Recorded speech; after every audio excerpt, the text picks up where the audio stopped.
Y no hay una responsabilidad real del Estado en lograr que todos tengamos... ¿Cuál es el problema moral del igualitarismo, por una parte? ¿Por qué está mal que todos tengan los mismos bienes o un número de bienes más o menos similares? ¿Por qué está mal asignarle al Estado la función del asistencialismo? Por ejemplo, en las raíces del cristianismo, una de las funciones esenciales del cristianismo, por eso es algo tan arraigado en nuestra cultura, es el asistencialismo. Es dar de comer al hambriento y dar de vestir al desnudo y enterrar a los muertos y socorrer es decir, asistir a los demás en su desgracia. Es una función que el cristianismo asumió como suya, aparte de las cuestiones teológicas. ¿Por qué eso está mal? ¿Por qué eso está mal cuando lo hace el Estado? Y aquí viene la reflexión distinta y la reflexión difícil, que está dentro de la raíz del pensamiento liberal. La función del Estado no es distribuir los bienes y asignar los servicios. La función del Estado no es asistir, porque si nosotros medimos la calidad de un Estado por el gasto social de ese Estado, y a mayor gasto social, más calidad moral, eso nos lleva de la mano a una sociedad totalitaria colectivista. Porque entonces lo ideal sería que el Estado utilizara todos los recursos. Si es verdad que el gasto social es lo que califica moralmente a los Estados, si a mayor gasto social, mayor calidad moral, pues no hay la menor duda de que entonces tenemos que llegar al colectivismo y tenemos que llegar a sociedades en donde el Estado tiene toda la función redistributiva.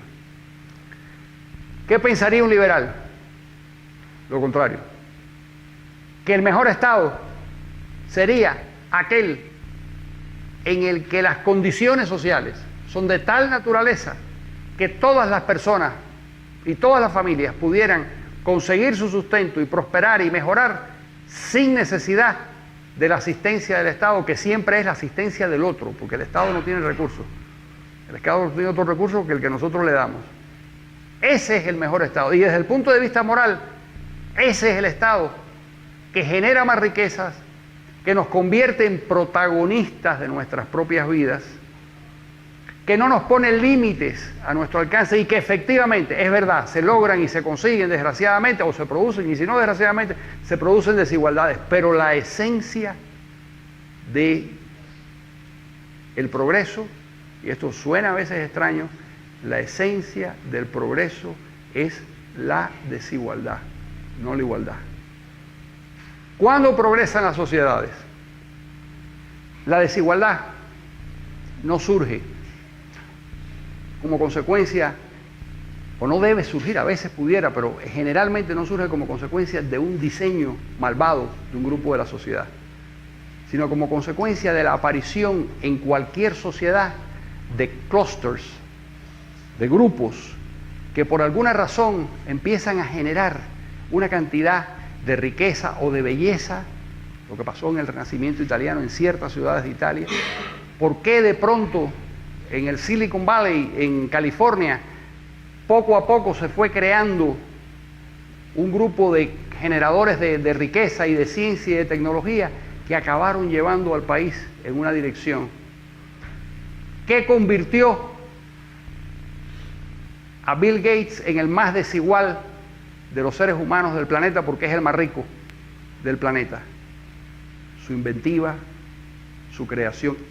No le quitó el dinero a nadie, no le metió la mano en el bolsillo a nadie. Esa desigualdad fue la consecuencia de su trabajo, de su inventiva, del esfuerzo de esos 4 muchachos que en un garaje, los 4 míticos muchachos que en un garaje comienzan un esfuerzo empresarial en un tipo de sociedad hospitalaria con esas actividades. En todas nuestras sociedades surgen todos los días un Bill Gates que se queda en la indigencia y en la oscuridad como consecuencia de que no tenemos instituciones y no tenemos sistemas crediticios y no tenemos sistemas de leyes que protejan la actividad de esos Billy Gates que surgen en nuestras sociedades. Pues no es un fenómeno genético ni mucho menos, es sencillamente un fenómeno de hospitalidad cultural y social con el fenómeno del desarrollo. Pero eso genera siempre desigualdades, solo que esas desigualdades son las que tiran del carro de todo del conjunto de la sociedad. En una sociedad en donde todos tienen lo mismo y donde todos deben tener lo mismo, lo que sucede es que desaparece el progreso, y desaparece el genio, y desaparece la inventiva. El 40% del desarrollo económico de una sociedad como la norteamericana es la consecuencia de las innovaciones. En las sociedades colectivistas, en las sociedades que persiguen como objetivo esencial que el Estado se convierta en distribuidor de los bienes y de los servicios, y que sea además el gran generador de ciencia y tecnología, lo que se produce es el atraso. Lo que se produce es el fin de la innovación. Los científicos son relegados a... ¿Por qué? Porque no pueden soñar, porque no pueden tener, porque no pueden crear riqueza. Cuando crean riqueza, cuando persiguen sus sueños, cuando hacen las cosas en las que creen, y a veces funcionan, y a veces no funcionan, y a veces fracasan, y a veces fracasan 10 veces y en la 11ª consiguen levantarse y consiguen hacer las cosas bien. La historia de Honda, por ejemplo, la familia de los automóviles japoneses que fracasaron insistentemente durante muchos años hasta que un día comenzaron a despegar. Pero todo eso se puede hacer en sociedades libres, en donde no se penaliza ni se persigue la desigualdad. Porque la desigualdad finalmente es la consecuencia de la desigualdad que existe entre todos nosotros. Cualquiera que ha tenido hijos, y yo he tenido 2, y nietos, y qué sé yo, sabemos que son totalmente diferentes, y que tienen objetivos distintos, y que si tienen objetivos distintos, y si tienen caracteres diferentes, los resultados de su gestión en la vida van a ser distintos y van a ser diferentes. Es verdad que en muchos casos la suerte o las condiciones de la sociedad van a determinar que triunfen o que fracasen, eso es cierto, pero nosotros no podemos controlar esos factores. Y si tratamos de controlar esos factores y si intentamos artificialmente establecer el régimen de la justicia, llegaremos a la peor de las injusticias. Ejemplo muy concreto: México. El ingreso per cápita de los ciudadanos de la capital es muchísimo más alto que el ingreso per cápita de los ciudadanos de Chiapas. Ahí hay, visto con la pupila rencorosa del igualitarista, ahí hay una injusticia que hay que corregir. Entonces vamos a transferir los recursos de Ciudad México hacia Chiapas. Y que cada uno de los mexicanos de la capital digan: señores, como nosotros ganamos 3 veces lo que ganan los habitantes de Chiapas, vamos a meternos la mano en el bolsillo y vamos a subsidiar para que tengan lo mismo que tenemos nosotros. ¿Por qué? Porque ellos tuvieron la desgracia de nacer en un sitio en donde las condiciones para la creación de riqueza no son las de Ciudad México. Sí, es verdad, son víctimas de una circunstancia que no pudieron controlar.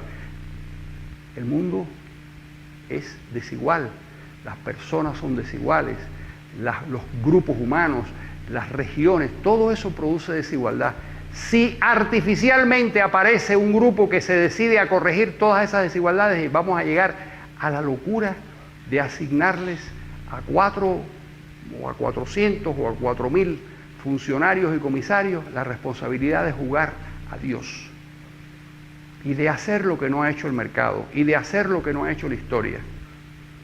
Esa responsabilidad, cuando se la asignamos a estos funcionarios, el resultado, la consecuencia de todo ello es el empobrecimiento colectivo.